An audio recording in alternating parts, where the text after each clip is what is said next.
Aunty గారు మా విరిష్ గారికి అన్ని మాటలు వచ్చేస్తున్నాయండి అప్పుడేని. ఏంటా నెలకి వచ్చేసాయా? నా కడుపులో ఉన్నప్పటి నుంచే మాట్లాడతాడు. ఏంటమ్మా ఆంటీ గారు నచ్చలేదా? కాఫీ తాగేసి వెళ్ళిపోతారులే, ఉండండి తెస్తాను. అమ్మా విరీష్ గారు గాగ్గా అంటున్నాడే. అంటేనా సగ్గుబియ్యం ఉడియాలుని మజ్జిగలో మిరపకాయలు అయిపోయినాయి, అమ్మమ్మని పంపించమను అని. మేము తింటున్నప్పుడు సౌండ్ వస్తుంది కదా, ఆడికి ఎంత ఇష్టం. 2 బస్తాలు పంపించే. గగ్గా సగ్గా. ఎవర్రా? ఆంటీ గారు మీరా, రండి. ఇప్పుడే కొత్తగా కుక్క అండని నేర్చుకున్నాడు. కుక్క కాదమ్మా ఆంటీ గారు, రండి కూర్చోండి. అమ్మకి తలనొప్పిగా ఉంది, రెస్ట్ తీసుకోమంటున్నావా? నా బాబే, ఈ బాబుకి కూడా లేదు. బొబ్బా ఐస్ నీళ్ళు తాగకూడదమ్మా. డుడ్డువా డైపర్ నిండిపోయిన ఎలా చెప్తున్నాడో చూసారా?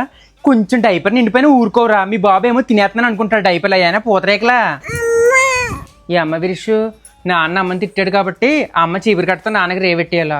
ఎందుకులే అమ్మా, నాన్నకంటే నోరుంది కాబట్టి తిడతాడు. మనకి ఏముందమ్మా, అయినా కొండ మూయడానికి మూతుంది కానీ నోరు మూయించడానికి ఏముందమ్మా? కేక్ వస్తుందా?